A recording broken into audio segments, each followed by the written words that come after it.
Yadıma salan ok mi? İnni sennemin yok mi?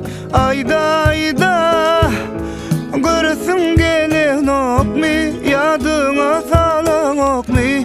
Ya da sen soğudun mi menden? Söyle yüreğim açta, söyleyen mi ya da başka? Bolşunun küden başka.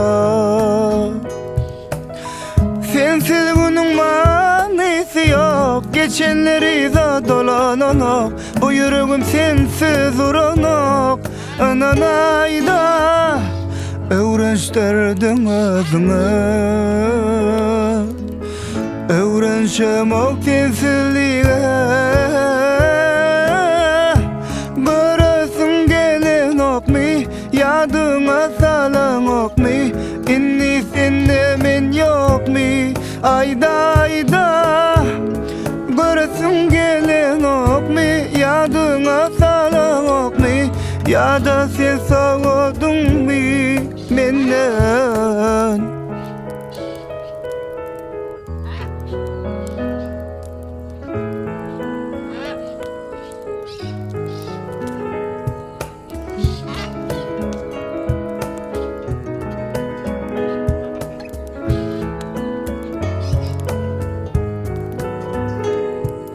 Bedeneme bolli bilmedim, bilem ok sen bardan ütködüm. İçime salıp derdimi gezledim, günahını özümden gözledim.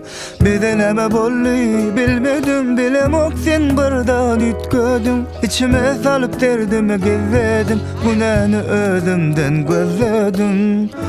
Öğrençterdin özüme, öğrençem ok sensizliğe. Görürsün gelen ok mi? Yadıma salan ok mi?